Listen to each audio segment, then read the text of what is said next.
मैं भारत को भारतीयता की मान्यता के आधार पर फिर से खड़ा करना चाहता हूं, उस काम में लगा हूं। सवेरे से शाम तक आपका दिन कैसे बीतना चाहिए, ये पूरा का पूरा आपके आचार में आता है। दिनचर्या, दिन को कैसे बिताना, ऋतुचर्या, ऋतु माने जो मौसम बदलते हैं उसमें आपका आचरण कैसा होना चाहिए। अभी एक खास तरह का मौसम आ गया बारिश का, तो उस समय आचरण कैसा होना। बहुत ठंडी का मौसम आ गया तो आचरण कैसा होना, और बहुत गर्मी का मौसम आ गया तो आचरण कैसा होना। तो ऋतु के आधार पर सबसे मुख्य आधार है ऋतु, तो ऋतुचर्या उसको कहा गया। और दिन सवेरे से शाम तक, तो सवेरे से शाम तक और ऋतु के आधार पर अगर आप अपना जीवन चलाना शुरू करें तो आप भारतीयता में वापस आ जाएंगे। अब आप बोलेंगे इसके बारे में कुछ माहिती है क्या? हाँ है, छोटी छोटी माहिती है, छोटी छोटी बातें हैं जिनको आप ध्यान रखते हैं। सबसे बड़ी बात यह है कि आप समशीतोष्ण जलवायु में रहते हैं तो शरीर भी समशीतोष्ण रहे, समशीतोष्ण हर जगह सम में रहे शरीर। आयुर्वेद में भी ये कहते हैं कि वात पित्त कफ तीनों सम में रहे। भारतीय लोगों के लिए ये अत्यंत आवश्यक है। तो शरीर की कोई भी अवस्था सम से ना जाए, माने ज्यादा सोए नहीं एक, क्योंकि सम टूटेगा, ज्यादा जगह भी नहीं, उसमें भी सम टूटेगा। तो जगना और सोना दोनों संतुलित नियमित है। तो शास्त्रों के आधार पर भारत के लिए जगने और सोने की जो अवधि तय की गई है वो दो तरह से तय की गई है। एक तो ऐसे लोग जो शरीर श्रम बहुत करते हैं, और एक तो ऐसे लोग जिनका शरीर श्रम कम है। तो जो शरीर श्रम ज्यादा करते हैं उनके लिए सोना कम से कम 8 घंटे और जगना 16 घंटे। सोना 8 घंटे, जगना 16 घंटे। शरीर श्रम करने वालों को स्पष्ट निर्देश है भारतीय शास्त्रों में कि जिंदगी का 1/3 हिस्सा उनको सोना ही पड़ेगा शरीर को सम रखने के लिए। लेकिन जो शरीर श्रम ज्यादा नहीं करते उनके लिए सोने का है 6 घंटे और जगना है 18 घंटे। अब आप देख लीजिए आप किस कैटेगरी में आते हैं। अगर शरीर श्रम नहीं है आपका तो 6 घंटे सोना पर्याप्त है, और शरीर श्रम है तो 8 घंटे। लेकिन कभी कभी एक छूट दी गई है, वो ये कि आपका शरीर जब स्वस्थ महसूस करे उतनी देर सो लेना। ये तीसरी एक कैटेगरी बनेगी, लेकिन ये सभी के लिए नहीं है। जब आप कोई बीमारी की स्थिति में हैं, कोई रोग की स्थिति में हैं, तो जब तक आपका शरीर स्वस्थ महसूस ना करे तब तक सोएं, और जब स्वस्थ महसूस करे तो जगें। वो बीमारी की स्थिति है तीसरी वाली। स्वस्थ होने की स्थिति 8 और 6 घंटे की, श्रम करने वालों को 8, नहीं श्रम करने वालों को 6। और बीमारी की स्थिति में जब तक आप सोएं और महसूस करें स्वस्थ, वहां तक तो 10 घंटे भी हो सकता है, 12 घंटे भी हो सकता है। ठीक है। हमारे भारतीय शास्त्रों में एक स्पेशल कैटेगरी है, अलग से लिखा गया है बच्चों के लिए। बच्चे होते हैं 1 साल की उम्र तक के बच्चों को 18 घंटे सोना, 3 साल तक की उम्र वालों को 16 घंटे, 5 साल तक की उम्र वालों को 14 घंटे, और उससे आगे 7-8 साल के हो जाएं तो 12 घंटे, फिर 10 साल के हो जाएं तो 8 से 10 घंटे। जैसे ही वो 12 साल क्रॉस करें तो 8 घंटे।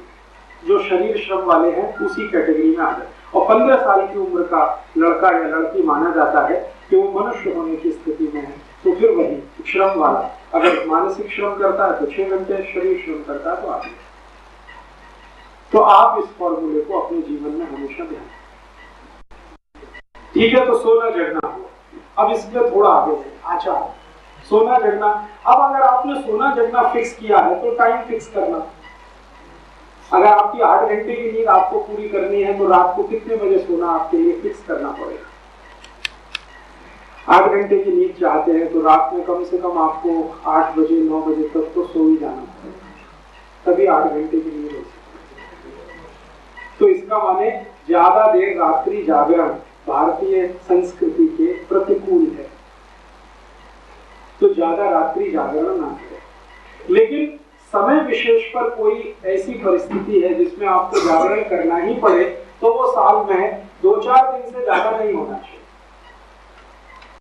अभी जैसे समय विशेष कोई आया, आपके घर में कोई पूजा हो रही है, महाभारत का पाठ या मान लीजिए रामचरितमानस का अखंड पाठ हो रहा है तो 24 घंटे पूरा होता है, तो उसमें एक विशेष परिस्थिति साल में 1 दिन आप ऐसा, 2 दिन, ज्यादा से ज्यादा 5-6 दिन, हफ्ते भर का पीरियड है जो आप इसके लिए निकाल सकते हैं, लेकिन रोज का ये नहीं है। तो आप जरा सोचिए कि बेचारे ये लोग जो कंप्यूटर पर बैठ के अमरीकियों का काम करते रहते हैं, जिनको आप सॉफ्टवेयर एक्सपर्ट्स कहते हैं या बिजनेस प्रोसेस हाउसिंग में काम करते हैं, ये सब लोग भारतीय संस्कृति के विपरीत हैं। रात को सोते हैं, रात को जगते हैं, दिन को सोते हैं, और इसी का दुष्परिणाम है 35-40 की उम्र तक आते आते किसी को दमा, किसी को अस्थमा, किसी को हार्ट अटैक, किसी को डायबिटीज, किसी को नपुंसकता, ये सबसे ज्यादा बढ़ गई।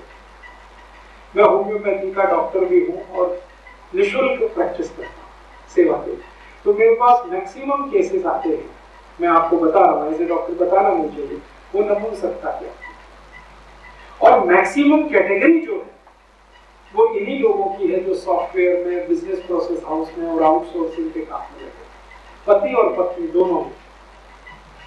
पत्नी 35 साल की है, पति 40 साल का है, 10 साल शादी हो गई, बच्चे नहीं हो रहे, और वो कहते हैं जी राजीव भाई, वो धीमे से बोलते हैं कोई ऐसी दवा बताओ कि अपनी पत्नी को संतुष्ट कर सके।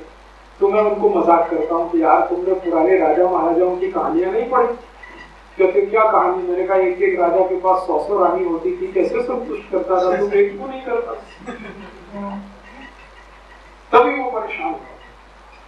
तो देखो सोचो तो सही कि एक राजा के पास 100 रानी, तो संतुष्ट तो करता होगा, नहीं तो भाग जाएंगी कि नहीं, कैसे रहेंगी उसके पास, और तुम एक को नहीं संतुष्ट कर पा रहे, तो तुम्हारे जीवन शैली में और राजा के जीवन शैली में क्या अंतर आया, जरा देखो।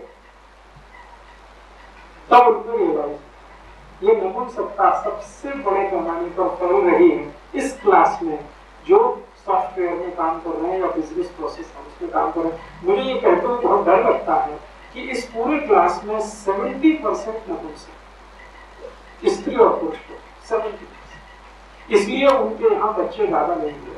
आपको ऐसा लगता है कि वो बच्चे करना नहीं चाहते, हो ही नहीं रहे, करना नहीं चाहते वो बात अलग, हो ही नहीं रहे,